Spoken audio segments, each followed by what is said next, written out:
I love it when it feels like this.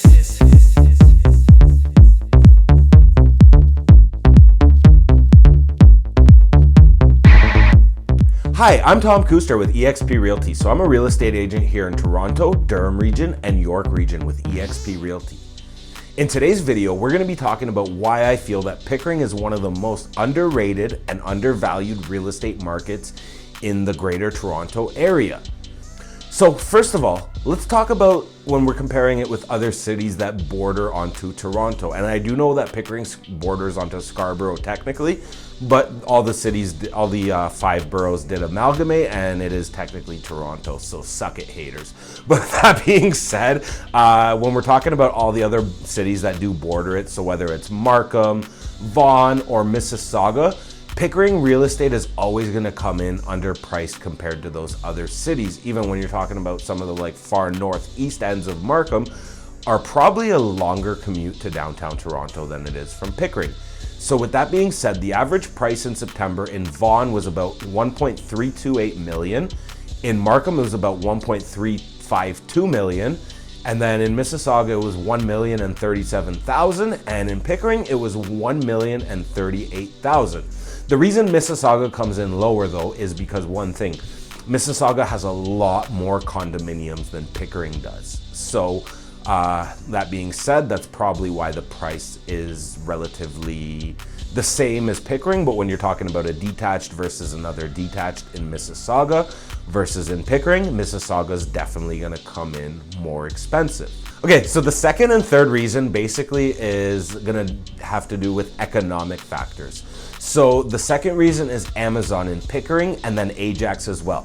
So if you don't know, Ajax borders onto Pickering, but generally speaking, what's good for Ajax is gonna be good for Pickering as well. So Amazon's opening a 130,000 square foot delivery station in Pickering, which is expected to bring in 200 jobs. Okay, so they also have Amazon in Ajax, which is a massive 1 million square foot fulfillment center. It's expected to bring about 1,000 jobs to Ajax, and Pickering's definitely going to benefit from that because people that work in Ajax can easily commute from Pickering. It's about a 10-minute drive, 15 at the most, depending what side of Pickering you're on. But with that being said, generally speaking, what's good for Whitby, Ajax, Oshawa, and the overall Durham region is usually pretty good for Pickering as well, and vice versa. So what happens in Pickering, generally it's good for the other cities as well. So with that being said, the third point is Durham Live. So the third reason is the Pickering Casino, but not only the Pickering Casino, the whole Durham Live project as a whole. This is going to do fantastic things for the Pickering economy. It's expected to bring about 10,000 jobs, but it's also going to do wonders for Pickering real estate because there's a lot of tourism that's going to come into Pickering, and a lot of people are going to start taking this city pretty seriously when this thing is up and running and fully functional. So to give you an idea of what's coming, there's about 240 acres that they're developing Durham Live on. There's going to be 1.1 million square feet of leasing opportunities there. So if you're looking for commercial real estate to either set up a shop in or a restaurant, there's definitely a lot of potential there because there's a lot of stuff coming here, and we're going to get into them right now. So first of all, there's going to be a hotel which is actually under construction. It's right above the casino, and you can probably see that tower being built. There's going to be 600 rooms there, and they all have great views of Lake Ontario. It's the perfect place to, have a bachelor party, kind of get away from for the weekend. So definitely going to bring a lot of tourism into Pickering, and especially people love to gamble. So if you can stay at the casino for a couple nights, gamble, go to restaurants, enjoy some fine dining, some shopping, and the other amenities that are coming there, definitely going to do wonders for the economy in terms of tourism. Okay, so there's gonna be luxury shopping there as well. There's gonna be about 150,000 square feet of shopping that's gonna rival some of the top shopping districts in the world. So you're talking about putting like a Yorkville or a Yorkdale Mall there. It's basically, you're gonna have your Rolexes, your Gucci's, your Louis Vuittons, stuff like that. Those high-end retailers are gonna come there. So definitely gonna bring a lot of money into Pickering as well. Okay, so here's another one that I always bring up to people when they're talking about either investing in Pickering or moving to Pickering, and this is the movie studio aspect of Durham Live. And now don't get me wrong, I don't have idols. I don't believe in looking up to people that are like, you know, famous for just being in movies or stuff like that. When I have people that I look up to, it's more like the Elon Musks and the people that are really doing wonders in terms of business. But with that being said, people love Hollywood. So there's gonna be the biggest movie studio in Canada at Durham Live. It's gonna be about 15 acres, so it's gonna be huge. And this is gonna bring in a lot of hype into Pickering, in my opinion, because, you know, when you have the A-list celebrities coming in to shoot movies there, you're gonna have your TMZs, your CP24s, the City News, CBC, all the local news outlets as well will probably be coming there and trying to take pictures and do their general paparazzi stuff. So that's gonna bring a big hype factor into Pickering because it's gonna put Pickering on a lot of people's radars. Although when Americans are looking at like the TMZ stuff, they're probably just gonna say, oh, near Toronto, and they're probably not even gonna mention Pickering. But it is what it is. I mean, at the end of the day, it's definitely good for Pickering because any hype, any publicity is good publicity. Okay, so based on an economic study, it's expected that Durham Live, once complete, will bring in about $1.3 billion in total GDP activity to Pickering, as well as $625 million in total tax revenue. 20 million of that about or more will go actually right to the city of Pickering. The rest will be like federal taxes, sales taxes, stuff like that. But with that being said, it's definitely going to be an economic powerhouse for Pickering. And again, it's expected to bring about 10,000 jobs to the city. Not all of those are gonna be like super high paying jobs, but at the end of the day, a job is a job and it's definitely gonna stimulate our economy. So definitely will be great for the real estate market here in Pickering as well. Okay, so the fourth reason why Pickering is the most undervalued city in the GTA, in my opinion, is because of the nature and recreation. People love it here because it's very, very friendly for people that love nature. There's 7.6 kilometers of Lake Ontario waterfront. And the Pickering Nautical Village, the Frenchman's Bay area, is absolutely beautiful. I brought a client there the other week and he said it reminded him of back home in Europe, and it really has that like old world, old school, like very homely vibe for him. And I think it's great there. Like it just looks fantastic when you drive down Liverpool Road and go down to the Frenchman's Bay, Lake Ontario waterfront. On top of that, there's over 85 parks and 220 hectares of open space for recreational activities, lots of sport fields and trails, and about 4 conservation areas. And then Seton Hiking Trail. This is my favorite. This is where I grew up and where I spent a lot of my time as a child. I love this place. It's over 12.7 kilometers long along West Duffins Creek. So it's a huge hiking trail, and I believe the entire total time to hike all 3 sections of it takes you about 6 hours. That's what it took me when I did it a long time ago.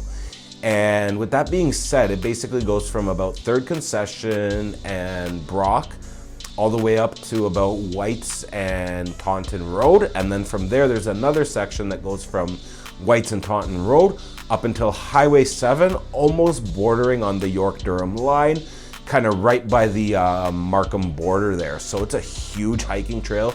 The views in there are amazing. There's lots of like cliffs and just amazing, stunning views. If you're a little bold and crazy like we were as kids, there's a train tracks bridge that you can cross, and that's gonna give you the best views in the world of that hiking trail. It's definitely amazing. So nature and recreation is definitely a big part of people's lifestyle. With that being said, when you move to Pickering or when you buy real estate here, you get a lot of that. So definitely brings a lot of value to the lifestyle here. Okay, so the 5th reason, this is a really quick one, but this is for investors. So the vacancy rate in Pickering is 0.7%. Normally, 5% is a healthy equilibrium when you're talking about rental markets. So Pickering's way under that at 0.7. So definitely puts the landlords in charge, and you can be a little more selective and get a little more high-end tenants coming to your properties. So definitely very investor friendly when you're talking about renting it out.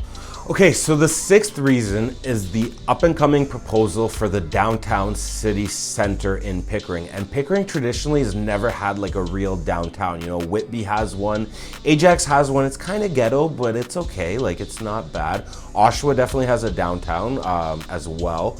And Mississauga, you know, Vaughan starting to have like a downtown core now. Markham has a downtown for sure. but Pickering's one of those cities in the GTA that just never had a downtown area. And Pickering Mayor Dave Ryan said that we've never had a downtown in Pickering, and that's about to be corrected. So the downtown city center will include a new 4-story seniors and youth center, a new 40,000 square foot public library, and a new art center. A 40-plus story purpose-built rental apartment will use the seniors and youth center as a podium. The second residential phase will include 30 and 35-story condominium towers. So this is basically going to be like where the library is now on the east end of the mall. They took down the Sears part of the mall, and they're basically developing there. So definitely going to be interesting to see Pickering kind of come up and up on that. And then on the opposite side, you know, when you go across the tunnel to the GO station, there's the 4 Universal City Towers, the San Francisco Bay Towers, and Pickering's definitely starting to get some sort of what you would call a downtown core, and hopefully it'll attract more tourism and more businesses into the area. Okay, so the 7th reason is really a hit and miss, because this is something that people have been talking about since the 1970s, but if it happens, it's gonna boom our economy, and our real estate market and everything else will just become really successful here. Because what they're thinking about doing is building the Pickering Airport. Again, this is something they've been talking about since the 1970s, when the federal government expropriated over thousands of acres up in the north end of Pickering, and they were planning on building an international airport there. And a lot of people are saying that Pearson is starting to really hit its capacity limits, maybe not so much now in COVID times, but when things get back to normal, if they ever do, then Pearson's really got probably about 10 to 20 years left until it really maxes out its potential. So that being said, it takes about 10 years to really build a massive airport like that. So who knows what's gonna happen up there. There's a lot of people that are against it. I don't really have a feeling either way. I think it could be good for the city. It's a little annoying to have planes flying overhead all the time, and definitely not the best thing in terms of taking out farmland. But that being said, it's something that's been on the table since the 1970s. I wouldn't really count on it too much, but if it happens, it's definitely gonna boost up the economy and the real estate market here in Pickering. So those are my 7 main reasons why I feel that the Pickering real estate market is tremendously undervalued when you're talking about the rest of the GTA. More specifically, the other cities that border Toronto. You know, Pickering's right on the border of the Scarborough side of Toronto. It's about 30 to 35 minutes downtown with no traffic. If you're talking about traffic, generally probably like an hour, so not too bad. Not the best, but it's close enough. And there's also the GO train. You can also park your car at the McCowan LRT side and then take the subway to downtown as well. So there's lots of transportation options if you work in the city. If you work in Pickering or work from home, then even better, because you have lots of nature, lots of amenities, and then lots of recreational activities when the Durham Live project comes. So if you're thinking about buying or selling here in Pickering, Ontario, hit me up, because I'm your guy. I know the city very, very well, and I will make sure your home is sold for the most money, or you buy your home for the least amount of money. That's my job after all. So if you got any questions or concerns about Pickering real estate, feel free to hit me up. You can email me, call me, send me a text, hit me up on Instagram, Facebook, whatever. You know, I'll do the general line every other real estate agent says, which is send a carrier pigeon, but who the hell's gonna even do that? But with that being said, yeah, feel free to hit me up if you have any questions about Pickering real estate. Again, it's Tom Kustra with eXp Realty. Appreciate you watching this video. Leave a like, subscribe, and be sure to stick around, because I'll be talking about more GTA real estate, more Pickering real estate, and some Calgary stuff as well, because I'm very interested in that city as well. So if you haven't seen my video about why Calgary pre-construction is a good investment, I'll link that up here and you can go check it out, because I think that's a valuable video for investors. Thank you so much for watching. Have yourself a wonderful day. I love it when it feels like this.